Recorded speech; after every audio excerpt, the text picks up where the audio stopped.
Alright, next up we have a game that most of you might know is very special to me. This is Luigi's Mansion, so let's go ahead and just, I don't know, take a look at this. I feel bad, I haven't really been looking at the backs of the boxes very much, so I'm gonna try to focus on that as well. Um, but so the back of Luigi's Mansion is actually very different between the two regions. We have this, just two screenshots. Um, this must have this exact copy here must have been a pack-in with the GameCube because it says no resale on it.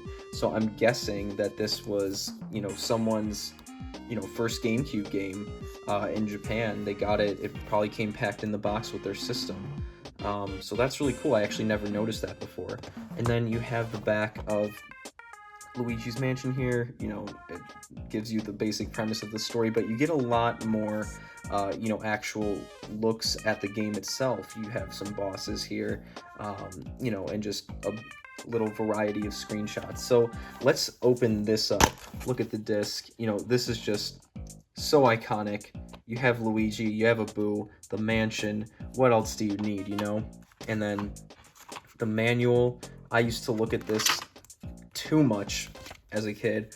Probably a concerning amount of me looking at this and probably not even knowing what I was reading, because I was so young when I got this game. But yeah, you got the story here.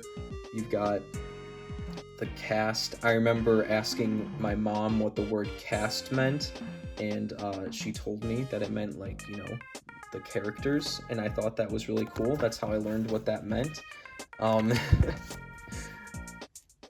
And yeah, you get the controls, the Game Boy horror. That is such a weird word. I cannot say the word horror to save my life. But yeah, I just love all this old artwork of Luigi. It's just so good. It is so good. Play Luigi's Mansion. Read the manual.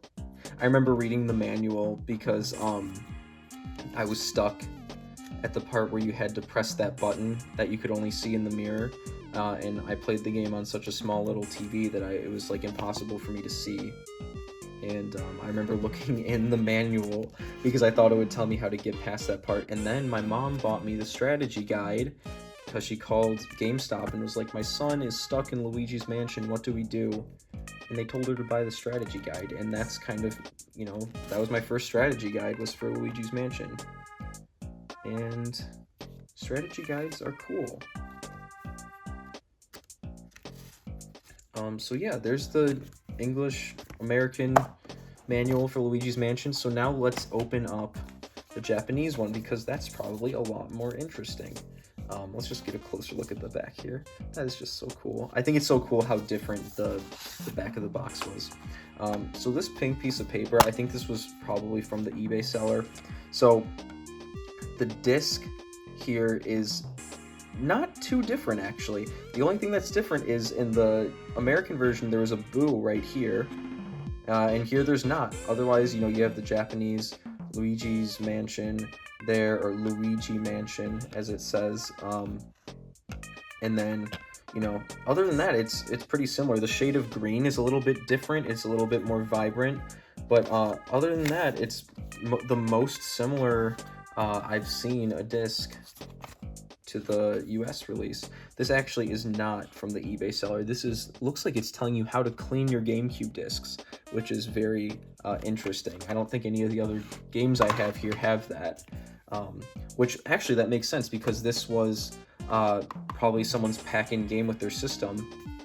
Up until that point, Nintendo only made cartridge games, so they probably felt the need to tell people how to take care of their GameCube games.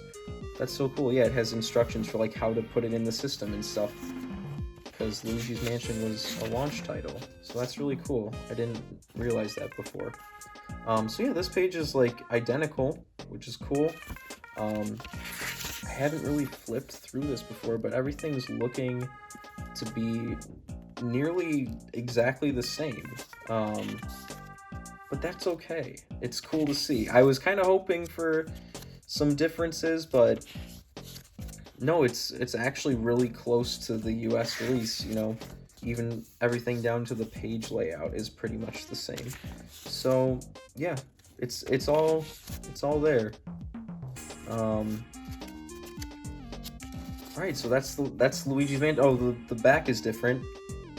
That's really cool. I don't know if this art shows up anywhere in the US release, so that's cool. We'll end on that. That makes me happy. There's the one difference. Welcome to this mansion. That's nice. I like that. Alright, next up, we have Paper Mario the Thousand Year Door, another one of my favorite games, one of the games that really made me fall in love with RPGs and all that. But this is another one where, to me, like, this is just so iconic. That art, sorry, there's kind of a glare right now. But yeah, I mean, the back of the box, I remember, you know, just staring at this. I got this for Christmas when I was in 2nd grade, so like 7 or 8 years old. And I just played this game so much. I actually needed a new memory card at the time. Oh, let's look at the Nintendo Power ad. Sorry. At the time, I was in need of a new memory card for my GameCube because the original one it came with was full. And, look at Waluigi. He's still mad that he's not in Smash. What the heck, guys? My memory card was full, and I don't remember if I didn't know how to delete things off of it, or I didn't know that I could delete things off of it, or maybe I just didn't want to delete things off of it, but I didn't delete anything off of it, and therefore, when I got this game for Christmas, I couldn't save. I needed to get a new memory card, and at the time, the GameCube had only been out for a couple years, so, you know, memory cards for the GameCube were in hot commodity, and everyone wanted them, so they were sold out everywhere.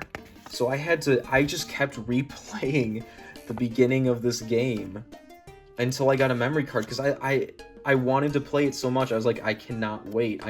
I need to play it. So that also, since I was a kid and I wasn't very good at the game either, every time I would die, I would have to restart from the beginning of the game too, which, man, that is just not okay. If you're playing an RPG, you do not want to be starting back from the beginning. But even with that experience, like, I still love this game so much, and I think it's so crazy that I was that determined to play it. It took my mom, like, a month to find me a memory card. So, like, I was playing the beginning of this game for quite a while. So there's the back. I really like how it's, like, the map continued on the back there. But anyway, we're here for the Japanese versions of these games, because that's what's going to be more interesting for most people to see. So I apologize for looking at those too much. And here's another little, disc cleaning guide. So look at that. I mean, they have this, like, that's the same art of Mario turning into a paper airplane, but, like, the colors are different. It's a darker brown here and, like, it's a darker tan too. I like it.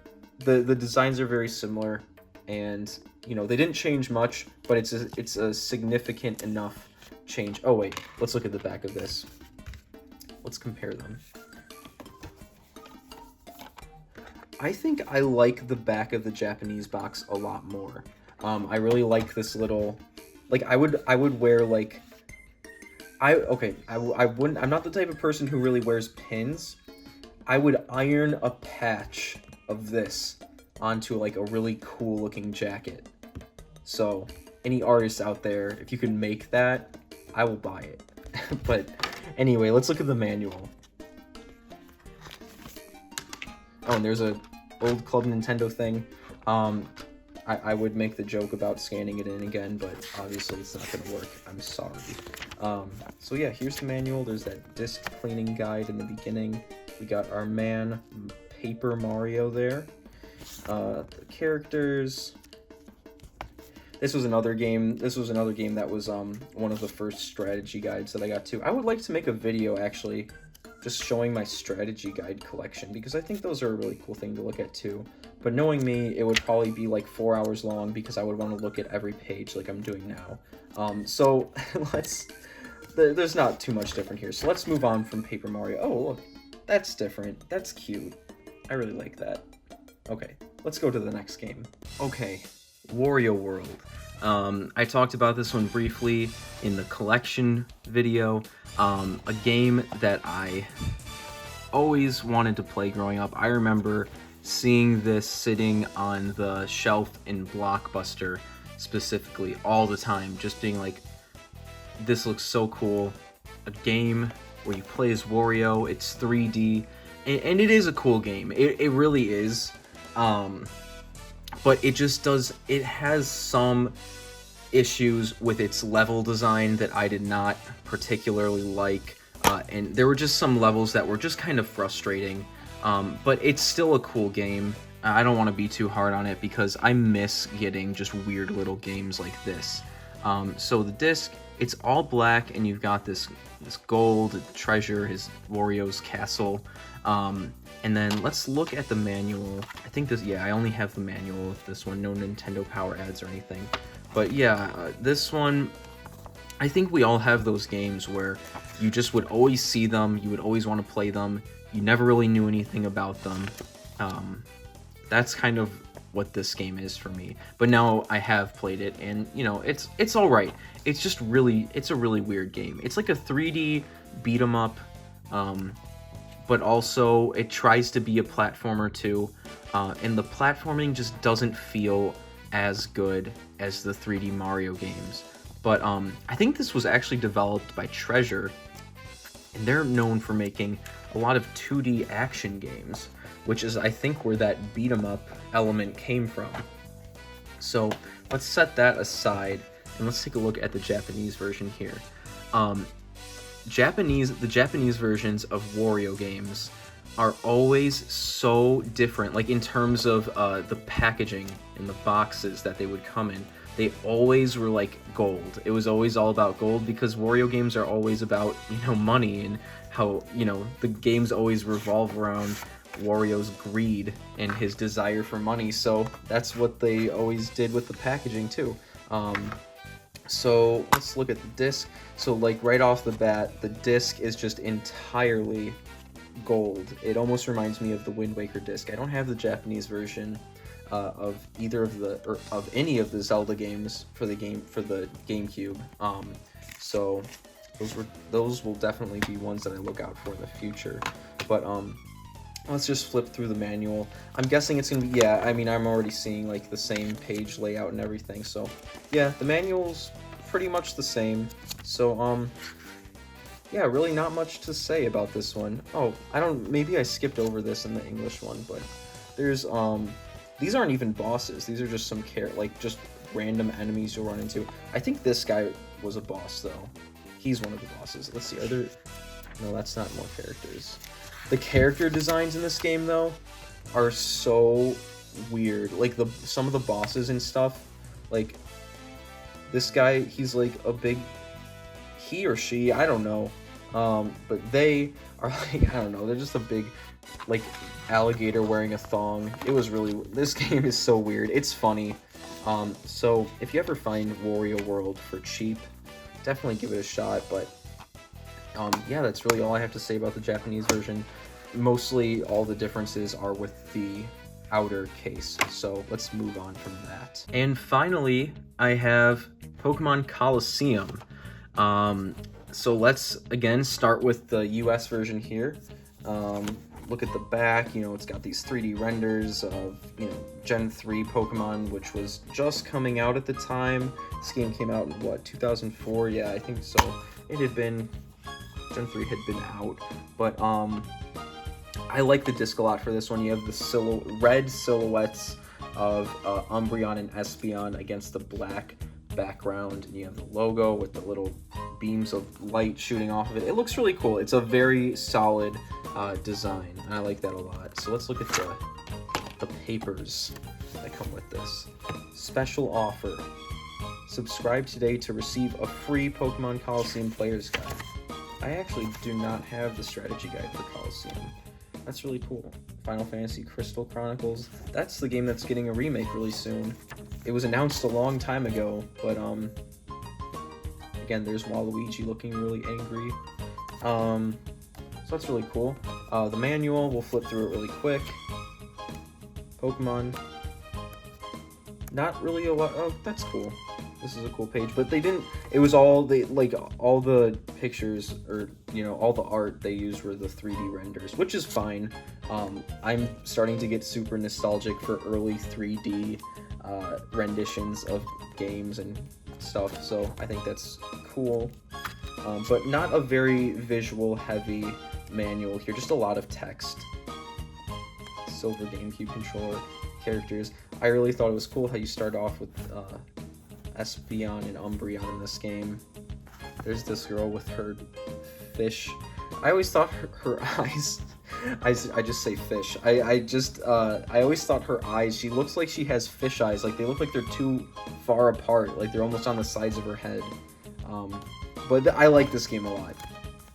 Don't let her eyes bother you. This game's really cool. So let's look at the Japanese version. This is like, so the back is actually almost identical, except for the colors of the background. They went with like silver instead of this black background. But I like the Japanese one a lot. Now this one, I lost what I was gonna say, but so this it was supposed to come with this Korea Buraku Memory Card. So it was supposed to come with, sorry, I had to flex my Japanese right there, even though that's just some English. But it was supposed to come with a clear black memory card, but my copy did not come with that. And there was actually like a label on the front when I bought it saying that it did not, like it said memory card not included. But, so this disc, it's basically the same idea, but they used purple instead of red, and I think the purple and black looks super cool. Here's the manual from the back. So let's pull this out. And yeah, I mean, it's pretty much the same. It's like actually identical. So not much to say with the manual, but there it is. So that's Pokemon Colosseum. These games are really cool. But yeah, not too much that's different, but I remember what I was gonna say. This is like, the sleeve for this one is in really, like, not perfect condition, but compared to some of the other GameCube games I have from Japan, this one is in really good condition. Like, it doesn't look weathered or aged or anything. So yeah, so that was the last comparison I wanted to do, but stick around because I have a little surprise if you watched the last GameCube video, so I hope you're excited for that. Alright, so here's what you guys have all been waiting for. This is the Donkey Konga trilogy. I said in the last GameCube collection video that we got the first two in the West, but the third one remained a Japan exclusive. In all three of these games, well, these two have different music in the Japanese version, better music, I would say. So I want to open these up, and then also, just let's look at the third version too, because I wanted to do this, but I kind of focused on just talking about the games themselves in the other video, so let's just do a quick little look at these. I have the US version of the first game, but it's in the box with the bongos, and I didn't feel like getting it out, so we're just gonna look at the Japanese version. It's more interesting anyway, but you got this cool art of Donkey Kong and Diddy Kong. And then I like the disc a lot. It's just got some big bananas on it. What are you gonna do? It's just, but what is this? Whoa, Hot Mario. What? That's cool. Oh, is this like only 3? Okay, so this was like a giveaway or something. It looks like only 3,000 of these SPs were made, and then 1,000 hats. I feel like, I'm glad they made more of the SPs, but I feel like the hat is the less cool prize. So why would the hat be the more, the more uncommon prize? I don't know, that's weird. What is this? Oh, I'm not even gonna bother. It's probably just how to set up the bongos. You plug them in. There, I saved you a look at that. And yeah, here's the manual. It's pretty cool. All right, here's Donkey Konga 2. I just love like how they went with 3 very distinct, I don't know, just bright colors for each game. It really sets them all apart from each other in just terms of like, you know, graphic design. I like that a lot. So let's go ahead and open this one up. The disc, super cool. I love the light blue and yellow. They contrast really well. And then let's just take a quick look at the manual. Another Club Nintendo thing that won't work because Club Nintendo was dead, unfortunately. I wish it wasn't. But yeah, just some art of the characters. And yeah, there's not a ton to say. I know I really hyped this segment up, but I just thought it would be cool because, you know, these are just the types of thing that not everyone can, you know, get their hand. I mean, you can. I mean, like, you can buy these on eBay really cheap probably, but you know, most people probably wouldn't go out of their way to buy the Donkey Konga games from Japan on eBay. So that's why I just want to, you know, flip through them and show you the physical things that they come with. So I'm just gonna continue filming here because that was only like 1 minute of looking at the second game. And the spines are all colorful too. You know, I want to call out the Nintendo Switch right now. I do not like the plain red spines with white text or whatever color the text is. I miss when the spines on games were interesting and you could tell them apart from a distance. Like, I seriously think I think looking at my Switch games on the shelf, they're so lame because they all look the same. I can't, you know, I have to get a magnifying glass out to even tell them apart. I mean, okay, that was over-exaggerating, but you know what I mean. Like, they're just boring. I miss color. I want things to, you know, things to look different. It's boring when they all look the same. Anyway, man, look at those bananas. That really cheers me up. I'm forgetting about all of my problems. And let's just look at the manual really quick. Oh, I see. I almost said, is that a Nintendo Power ad? But there was no Nintendo Power in Japan. This is an ad for Donkey Kong Jungle Beat, the 2D platformer that uses the bongos. This game is actually really fun. If you haven't played it, if you want to play a game with bongos and you don't want to play a rhythm game, play this game because it's actually really, really fun. I recommend it. It was developed by the same team of people who went on to do Mario Galaxy, which is pretty cool. There were some the kind of visual style of the game will remind you of it if you've played it. But yeah, let's just look through the manual. Donkey Kong with a big banana. Please don't flag my video now for inappropriate content because I said that. I'm sorry.